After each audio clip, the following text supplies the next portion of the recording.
Po filloj me faktorin numër 1, i cili është shkaktari i lëvizjeve tona të gabueshme, është koha. Sigurisht po çuditeni pse koha. Koha është shumë e rëndësishme për shkak se shpesh ne ushtrojmë tempo të shpejt në mënyrë që me kursy kohë. Për shembull, i caktojmë vetit që kena vetëm 1 orë me ushtru edhe mundohem në atë orë me shfrytzu maksimalisht. Po, ajo 1 orë nuk është e mjaftueshme për gjithë programin dhe ne shkojmë me tempo të shpejt me ushtru. Kjo rezulton me probleme se nëse nuk e ki tekstin mirë, ose nëse nuk e kemi të qartë se cili gishtë ka me shku ku, që ose ushtrojmë shpejt, pavarësisht që është shpejt, krijohen shprehi të këqija. Edhe ushtrimi gabim është ushtrim gabim për trunin, i cili e regjistron atë gabim edhe e konsideron si të mirëqenë. Çka ndodh mas kësaj është që vijmë në një fazë cilën ne duhet me korrigju atë gabim ma vonë e duhet prapë mu kthy në tempo të kadalshëm. Kështu që koha që kemi mendu që përkursejmë, tash dyfishohet se së pari duhet mu eliminu ato shprehi të këqija e mu zaventësu me shprehi të mira.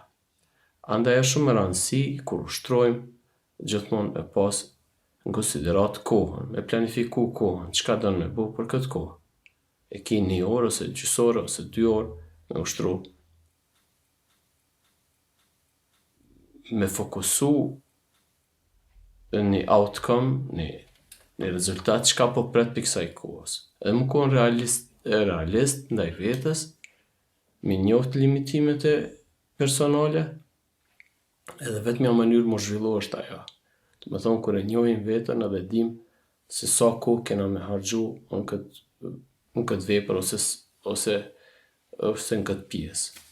Nuk du me thonë me ushtru krejt pjesën me njëherë, nëse nuk ki kohë, po ato që ushtron me tempo të kadalt, në cilin truni ka kohë mi procesu lëvizjet, ka kohë mi programu lëvizjet e mira, të cilat rezultatet e të cilave keni mi pa me njëherë mas 2-3 ditëve, jo me njëherë.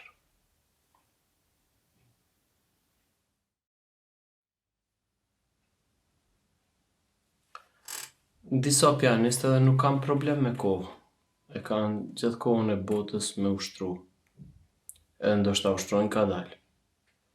Po dalim te një problem tjetër te artikulimi. Artikulimi i gishtit është shpesh, problemet me artikulim janë të lidhuna shpesh me shkollën e vjetër të pianos, e cila stimulon dorën e shtrëngune me artikulim të gishtave, ashtu siç jena mësu me majt mollën, vendoset dorën thosë pe man mollën, edhe vetveti ju kur e vendos dorën piano, ti e shtrëngon dorën pa vetdije. Ai shtrëngimi është i lehtë, po kur im 1 orë në piano ose ma shumë, na rezulton me probleme. Do me thonë, kjo paraqitet për shembull po ashtu edhe kur ushtrojmë shkallë,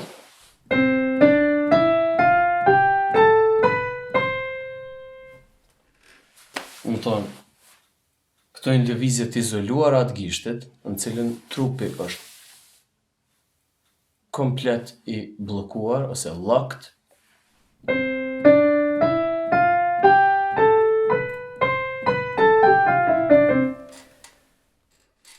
Tingulli del pak i ashpër, që najherë edhe lypët në vepra pianistike, por shumicën e kohës jo. Do me thonë 90% kohës na nuk duhet me shtrëngu gishtin ose me artikulu në këtë formë në cilën e cila i stimulon shumë fleksorët.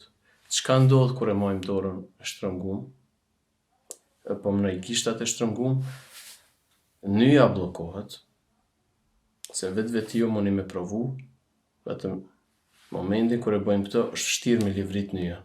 Ndërsa kur i kena gishtin e drejtë ose pak të pjertë, nyja lirohet ma lehtë. Po ashtu edhe pjesë tjera trupit. Nëse bllokohet për shembull nyja, edhe pse ka raste që duhet mu blloku, nëse bllokohet nyja, lëvizjet tjera janë ma të limituara. Edhe ky problem i artikulimit me kohë krijohet në shprehi, edhe çka ndodh edhe kur dojmë me lujt piano, i shtrëngojmë durt pa nevojë, nuk e shfrytëzojmë peshën e dorës, peshën e trupit, por insistojmë që çdo lëvizje me qenë e kontrollume, me pas një grip, një kopje, edhe në këtë rast angazhohen muskujt fleksor për stepërmi edhe ekstenzor. Duhet gjithmonë me njoft këtu vinte ajo mosnjohja e anatomisë së aparatit pianistik, do gishtat lëvizen me ndihmën e muskujve fleksor edhe me muskujt ekstenzor çohen nalt. Do të thonë, i kemi dy muskuj të kundërt, opposing muscles, cilë duhen me funksionu në atë mënyrë që minimalisht mi shfrytëzu. Çka po du me thonë?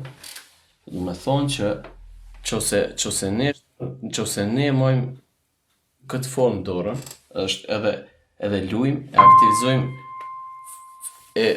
aktivizojmë fleksorin, njëjtën kohë e çojmë edhe aktivizojmë ekstenzorin. Dhimbjet e shkaktuara në këtë pjesë të trupit, do me thonë para krah ose forearm, janë pikërisht të shkaktuara prej këtij pozicioni apo sforcimit të kësaj pozite të gishtit, në cilin gishtat duhen me kap gjithçysh diçka, me kap atë mollën cilën na kanë mësu gjithëve prej ditës parë, që dora duhet mu majt ose ke kap mollën, nëse me qenë që dora duhet mu majt që është natyrale. Pse? Në këtë formë natyrale, ekstenzort edhe fleksort janë minimalisht të shtrëngum. Në momentin kur e lujmë, na vjen shumë pak lëvizje, shumë pak angazhim muskular, dhe njëjtën kohë kemi mundësi që në vazhdimsi, pasi që muzika është art kohor, që zhvillohet mbrana kohës, në vazhdimsi kemi mundësi me liru në mënyrë kontinuale muskujt, por mos me na u shtrëngu në vendet pas një kohë ose në vendet që janë ma sfiduese me pasazhe e sene. Do me thonë, është shumë e rëndësishme me kuptu që kjo dhimbja që shkaktohet këto ose këto, është prej angazhimit të muskujve fleksor edhe ekstenzor, pasi që na duhet gjithçysh me gjetë një formë në cilin këta muskuj mu angazhu minimalisht që me qenë ma efektiv. Principi i ekonomisë së lëvizjes, do me thonë, sa ma pak me harxhu energji, po me qenë sa ma produktiv. Do me thonë, që ky është problemi tjetër, do me thonë, artikulimi jo i mirë, që i shkakton dhimbje pianistit dhe e pengon zhvillimin e teknikave pianistike, pengon shprehjen artistike në të ardhmen, edhe pse ndodh që gjithçka e ki në kry, okay, e kupton muzikën, e kupton stilin, e ndjen muzikën, ki emocion të madh, mirë po fizikisht nuk mundesh me realizu për shkak të mos kuptimit të funksionimit të aparatit pianistik.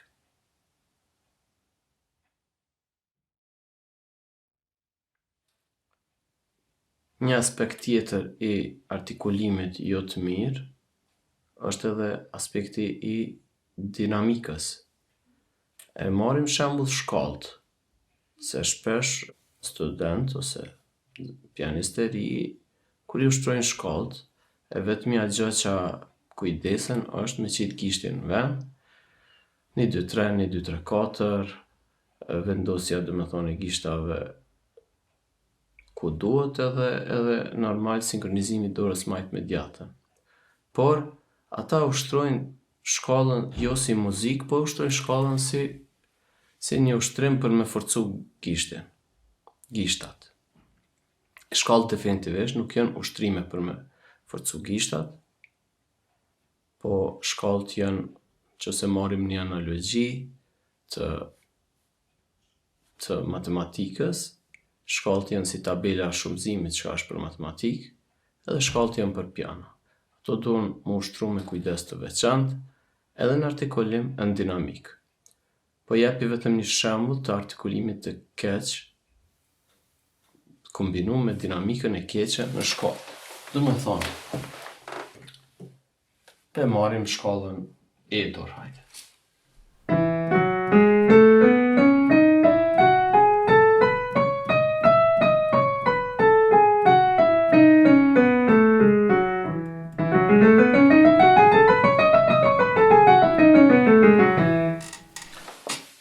Kjo është mënyra cilën shumica e studentëve i ushtrojnë shkollët.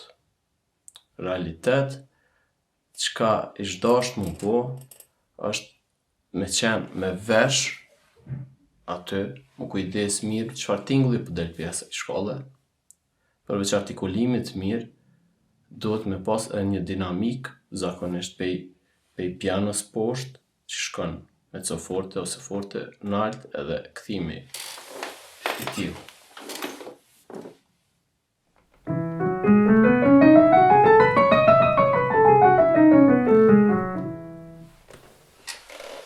Nëse vazhdojmë i ushtru shkollët ose ushtrimet në këtë formë, cilën qëllimin e kena mi forcu gishtat, kena marrë të një truni jonë ka me kuptu këta si normale, edhe këtë formë të artikulimit, apo këtë formë të jo sensitivitetin ndaj dinamikës, me përdor edhe në vepra tjera. Dhe bëhet një shprehi e cila nuk është që heket letë. Dhe më thonë, posaçërisht, edhe ushtrimet teknike edhe shkollë, duhen më ushtru njajt, mos edhe ma shumë koncentrim, për shkak se qëllimi tyne është arritja e shkallësive të reja, duhet me pas shumë kujdes që të luajmë shkollët ose ushtrimet teknike thuse janë një pjesë, jo me qenë si një ushtrim fizik, vetëm fizik, në cilin ne i lëvizim gishtave. Në këtë formë na muj me fitu shpejtësi me shkollë, por çka fitojmë diçka tjetër është shprehi të këqija të cila rezultojnë me një tingull të ashpër, banging the sound, më thonë, një shprehi të keqe, po ashtu bohëm jo senzitiv ndaj dinamikës e cila na përcjell jo vetëm shkollë ose ushtrime teknike, po edhe ushtrime tjera, pjesë tjera, cilat duhet me lujt.